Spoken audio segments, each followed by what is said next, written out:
Mitos atau legenda di beberapa tempat, khususnya tempat wisata di Indonesia, menjadi daya tarik tersendiri untuk dinikmati. Selain mitos akan sosok-sosok misterius, mitos tentang hewan-hewan di Indonesia menarik untuk disimak dalam segmen Ikan-ikan Keramat di Indonesia.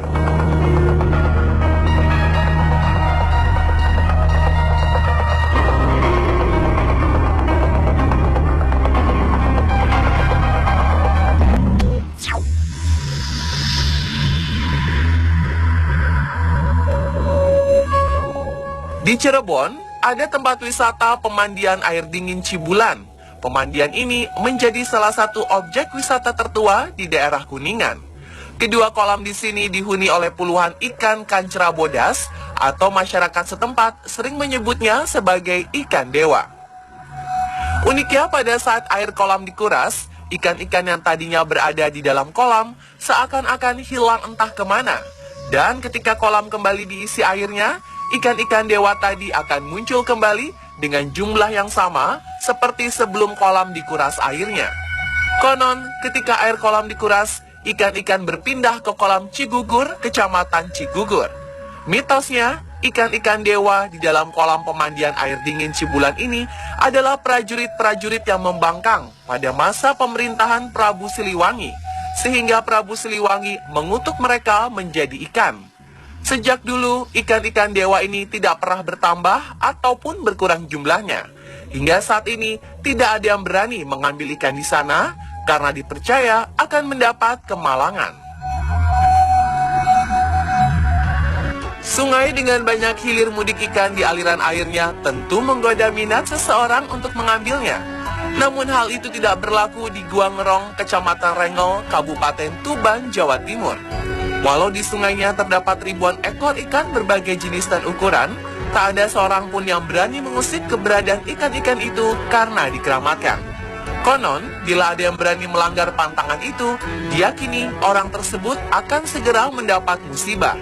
Hanya ikan-ikan yang melewati daerah batas jembatan saja yang diizinkan untuk diambil oleh warga dan dikonsumsi.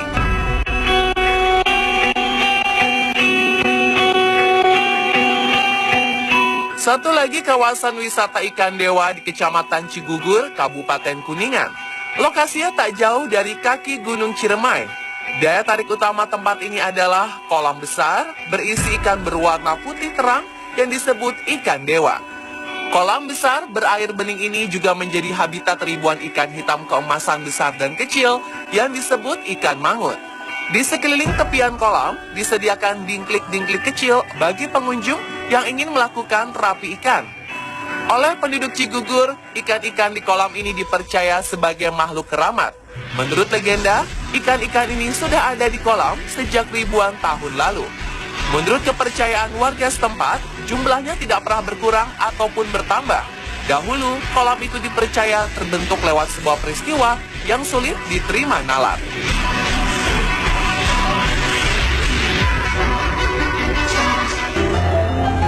Danau Siais di Desa Rianiate, Angkola, Sangkunur, Tapanuli Selatan dihuni ikan jurung yang dikeramatkan. Penduduk sekitar percaya ikan ini tidak boleh dimakan, sehingga ikan jurung berkembang biak cukup banyak di Danau Siais.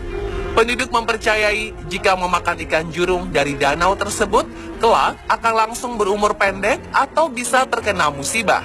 Ikan ini diyakini menjadi berkah untuk Tapanuli Selatan.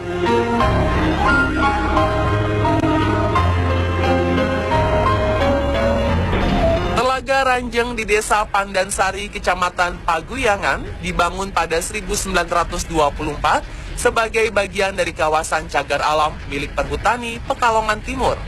Berada di bawah kaki Gunung Slamet, cagar alam seluas 48,5 hektar ini terdiri dari hutan damar dan hutan pinus yang mengelilingi telaga. Dahulu kala, Telaga Ranjeng diyakini merupakan tempat mandi para tokoh kerajaan di Jawa. Udara sejuk dan pemandangan hutan lindung yang hijau, serta ribuan ikan lele jinak yang dianggap keramat menjadi daya tarik tersendiri. Pengunjung dipersilahkan untuk memberi makan ikan-ikan keramat. Menurut penuturan warga setempat, pada 1988 banyak penduduk lokal yang menyaksikan adanya ikan raksasa di telaga. Rambu Monte adalah nama sebuah candi berbentuk segi empat dari batu andesit. Berada di Kabupaten Blitar, di sini terdapat sebuah telaga berair jernih dan tenang. Konon, ikan dewa di kolam ini merupakan wujud sebuah kutukan dari seorang guru pada murid yang tidak mentaati perintah. Pada sekitar zaman Majapahit, terjadi pertempuran sengit antara Rahwana, tokoh jahat dalam pewayangan yang dibantu seekor naga melawan Mbah Monte. Singkat cerita, Rahwana dan naga tersebut bertekuk lutut, kemudian mereka dikutuk menjadi Candi Monte. Sedangkan ikan dewa sendiri merupakan wujud dari seorang muridnya yang diminta untuk menjaga candi tersebut, namun ia tidak mematuhi perintah. Masyarakat setempat sangat meyakini ikan kerama tersebut tidak boleh disentuh ataupun dimakan.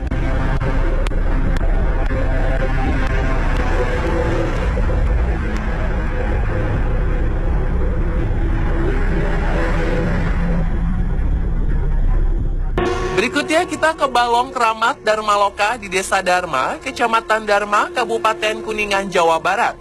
Di sini tak hanya menyajikan keindahan kolam berair jernih dengan ikan dewanya yang selama ini dikeramatkan, namun juga sejarah yang melatar belakangi awal mula dibangunnya Balong Keramat oleh seorang utusan Sunan Gunung Jati.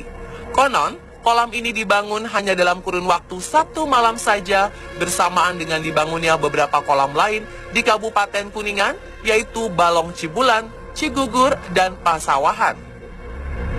Balong Keramat Dharma Loka adalah yang terakhir dibangun oleh Syekh Rama Haji Irengan bersama para sahabatnya. Oleh sebab itu, mereka merayakannya dengan menggelar syukuran makan bersama di pinggir kolam. Menurut legenda, terjadi sebuah peristiwa menakjubkan usai acara makan-makan para syekh. Ketika tulang belulang ikan yang tersisa dibuang ke dalam kolam, tiba-tiba ikan-ikan ini hidup layaknya ikan normal. Tak lama setelah kejadian itu, kemudian banyak bermunculan ikan-ikan berukuran besar. Masyarakat kenal dengan sebutan ikan dewa.